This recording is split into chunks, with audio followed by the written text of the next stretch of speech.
सभी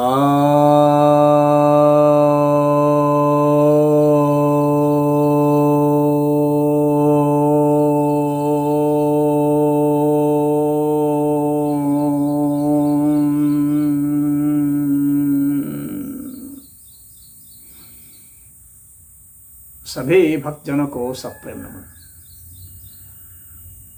भक्तों, पूरे विश्व में कहीं भी एक टैक्स सिस्टम नहीं दिखता है। मल्टीपल टैक्स सिस्टम दिखते हैं और वह टैक्स कलेक्शन का भी सिस्टम जो है बहुत जटिल और विभेदकारी है और भ्रष्टाचार युक्त है। 1996 में मैंने आनुपातिक समाजवाद की बात की थी और डिजिटल करेंसी की बात की थी कि मुद्रा, ये जो भौतिक मुद्रा चलाया जा रहा है, ये भौतिक मुद्रा भ्रष्टाचार की जड़ है और टैक्स कलेक्शन में भी बाधा है और टैक्स सिस्टम का एकीकरण में भी यह बाधा है। तो उस समय बहुत जगह चर्चा कराई गई, परंतु भारत में तो राजनीतिक व्यवस्था बिल्कुल ही अलग ढंग की है।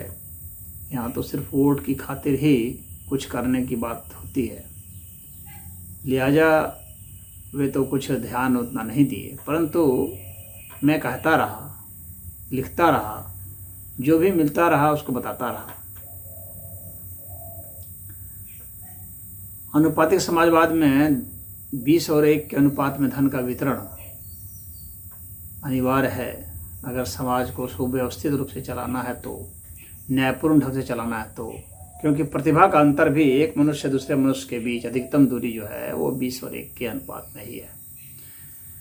यानी अधिकतम अगर किसी में 20 की क्षमता है तो न्यूनतम जो है 1 की क्षमता तो है ही है। तो इसीलिए धन का वितरण भी इतना ही होना चाहिए, आय भी इतनी होनी चाहिए और संपत्ति भी इतनी ही होनी चाहिए, इसी अनुपात में। अब बात उठती है टैक्स की, तो आज हम देखते हैं बहुत तरह के टैक्स लगे हुए हैं और अब तो कुछ टैक्सों को घटाया गया और जीएसटी वगैरह बनाया गया, लेकिन अभी भी कहीं कहीं पर वैट लागू है। कहीं कहीं पुराने प्रकार के टैक्स जो लोकल टैक्स भी कुछ होते हैं वे सब भी बहुत जगह लागू हैं। इनकम टैक्स भी है, वेल्थ टैक्स भी है,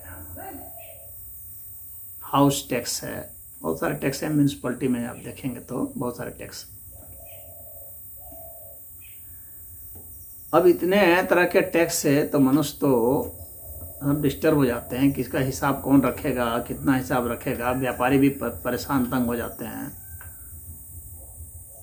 कि कहाँ से रखेंगे। सरकार जो है भी परेशान हो जाती है, जांच करते करते, छापा मारते मारते, यहाँ वहाँ की शिकायत सुनते सुनते उन्हें समझ में नहीं आता है कि कैसे रोका जाए। भ्रष्टाचार भी बहुत है, टैक्स कोई देना नहीं चाह रहा। तो बड़े बड़े उद्योगपति हैं, तो अंबानी जैसे व्यक्ति भी बहुत थोड़ा सा ही टैक्स देते हैं, उससे ज़्यादा टैक्स तो एक फिल्म स्टार दे रहा है। अक्षय कुमार ने ज़्यादा टैक्स दिया है अंबानी से। तो ये एक बहुत अजीबोगरीब स्थिति मालूम पड़ती है।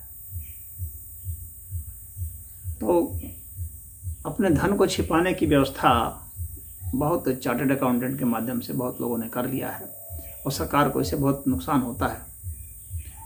तो टैक्स कैसे लगाया जाना चाहिए कि वास्तव में ये टैक्स जो देने योग्य हैं उन्हीं पर टैक्स भी लगे। तो इसके लिए सबसे अच्छा आय का नहीं बल्कि व्यय का जरिया है। तो यही मैंने बताया था कि जब खर्च पर कर लगाइए, आय पर नहीं लगाइए। खर्च से पता चल जाएगा व्यक्ति जहाँ भी धन रखा है, आखिर वो खर्च करेगा ही करेगा, कहीं ना कहीं कुछ ना कुछ खरीदेगा ही। कोई ज़मीन खरीदेगा तो कोई फैक्ट्री बनाने की कोशिश करेगा तो उसमें कुछ सामान खरीदेगा, कोई एक दूसरे का पैसा यहाँ से वहाँ हस्तांतरित करेगा,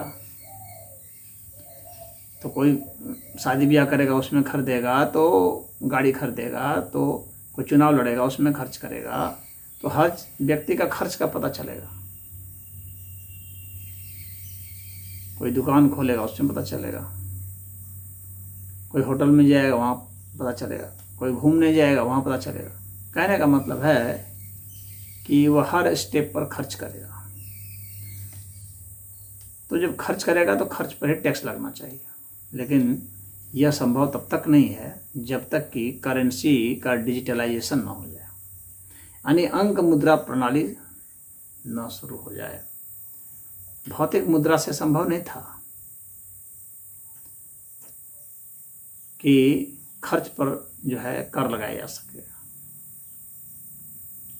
इसलिए जब मैं उस समय बात कहता था 1996 में 97 में, तो लोग जो है मजाक उड़ाते थे कि अरे ये कैसे लगेगा, कहाँ से होगा, कैसे होगा। हालांकि मैं बताता था कि जो है इस तरह से हम लोग इस मुद्रा को प्रचलन इस तरह से कर सकते हैं, भौतिक मुद्रा को हटा सकते हैं, लेकिन वह दूर की कौड़ी थी। लेकिन अब धीरे धीरे उतने वर्षों के बाद, 26-27 वर्ष हो गए,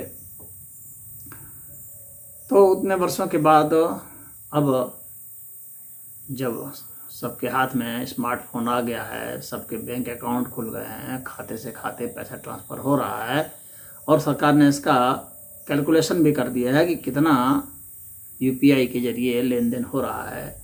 तो अब सरकार को पता लग रहा है कि वास्तव में अब ट्रांजैक्शन किया जा सकता है। अगर इसमें जितना ट्रांजैक्शन हो रहा है, इसमें इसी ट्रांजैक्शन में टैक्स लगाया जा सकता है। अगर 1% या आधा प्रतिशत भी अगर टैक्स लगा देते हैं तो भी बहुत पैसे आ जाएंगे। तो यह जो सिस्टम प्रणाली होगी ट्रांजैक्शन टैक्स बैंक के जरिए, तो बैंक के जरिए ट्रांजैक्शन टैक्स अगर आ जाएगा तो कोई टैक्स छिपा भी नहीं पाएगा। इसके लिए अलग डिपार्टमेंट भी रखने की जरूरत नहीं पड़ेगी। बैंक में पैसा गया और वहाँ से पैसा कटा और आपको उसके जरिए ही ट्रांसफ़र करना है, किसी और के जरिए ट्रांसफ़र कर नहीं सकते हैं। जो बड़े बड़े नोट हैं, जैसे 2000 का नोट है उसको ख़त्म कीजिए, 500 का नोट है ख़त्म कीजिए, 100 का ख़त्म कीजिए, 50 का ख़त्म कीजिए, 200 का ख़त्म कीजिए, बस 20 और 10 का भी रहने दीजिए, बाद में धीरे धीरे उसे भी ख़त्म कर दीजिए। पूर्ण रूप से डिजिटलाइजेशन हो जाएगा, लेकिन क्रमशः ही होगा। अब एक ही बार में तो होगा नहीं, क्योंकि भारत में बहुत अनपढ़ लोग भी हैं, बहुत गरीब लोग भी हैं, तो धीरे धीरे ही होगा। तो इसको कर देना है। तो अगर एक बार जब यह व्यवस्था शुरू हो जाएगी तो बहुत सारा काम होगा। भ्रष्टाचार लगभग नहीं के बराबर हो जाएगा। कोई कुछ भी कर रहा है, पैसा कहाँ से आ जा रहा है पता चल जाएगा। तो हवाला से पैसा आ रहा है कि कहाँ से आ रहा है पता चल जाएगा।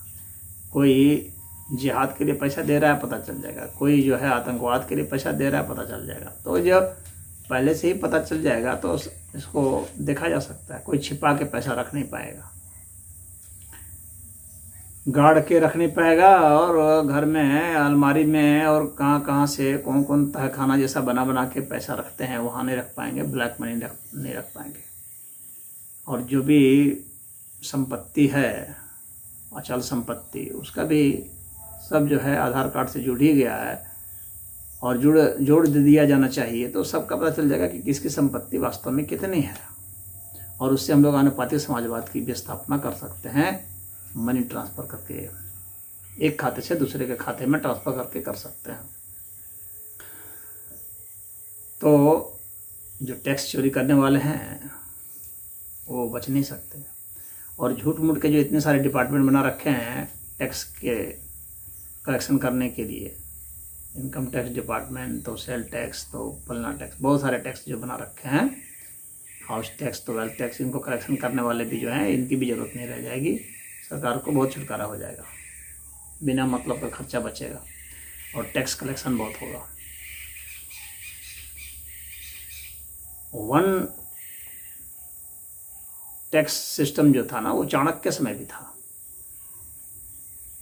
तो पहले भी जो है उस समय एक ही तरह का टैक्स लिया जाता था, तो वह सिस्टम सही था। बाद में बहुत सारा टैक्सों का जो मकड़जाल बना दिया, उसके कारण बहुत ही जटिल व्यवस्था हो गई और उसमें बहुत भ्रष्टाचार, चोरी और परेशानी भी हो गई। ईमानदार लोग तो और परेशान हो गए और बेईमान लोगों के बहुत मज़े हो गए। तो इस व्यवस्था को लागू कर देने से बैंक के जरिए ट्रांजैक्शन जो होगा, वहीं पर जो टैक्स कलेक्शन करने का सिस्टम है, इससे बहुत ही हल्कापन आ जाएगा, सिंप्लीफिकेशन हो जाएगा और सरकार के पास धन बढ़ जाएगा बहुत। चोरी भ्रष्टाचार से बहुत हद तक मुक्ति मिल जाएगी। तो अब महत्वपूर्ण बात यह है कि इस विषय पर कई जगह चर्चा होनी शुरू हो गई है।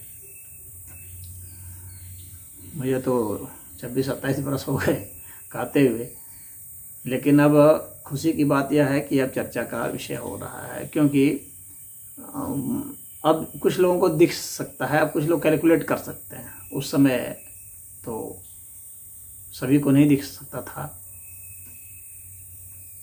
तो अब लेकिन साधारण बुद्धि वालों को भी दिख सकता है कि यह संभव है। तो उस दिशा में प्रयास होना चाहिए। जो राजनीतिक पार्टियां हैं उन पर दबाव बनाना चाहिए। कई जो याचिका दायर करने वाले हैं, जनहित याचिका दायर करते हैं, उनको कोर्ट में जाकर दायर करना चाहिए, जहाँ से कि सरकार को निर्देशित किया जा सके कि भाई आप इसको लागू कीजिए, ये सही व्यवस्था है, जनहित के लिए है यह। तो यह अच्छा रहेगा। तो आप लोगों को प्रयास करते रहना चाहिए। जो चुनाव होते हैं तो जाति धर्म के नाम पर ये सब जो बवाल होता रहता है और बिना मतलब के मुद्दों पर, तो जो सार्थक मुद्दे हैं उस पर राजनीतिक पार्टियों को बहस करने आना चाहिए। जनता राज पार्टी तो कहते आ रही है 14 से ही, जब स्थापना हुआ तब से इस बात को कहते आ रही है, आगे भी कहते रहेगी। लेकिन चूंकि बहुत छोटी पार्टी है, लेकिन जो बड़ी पार्टियां हैं उनके कहने का कोई बहुत मायने मतलब है। तो यह आप लोग चाहे जिस भी पार्टी के समर्थक हों, आप लोग कोशिश कीजिए कि उस पार्टी में इन बातों की चर्चा हो, तो ही जनता का हित हो सकता है। हरि ओम।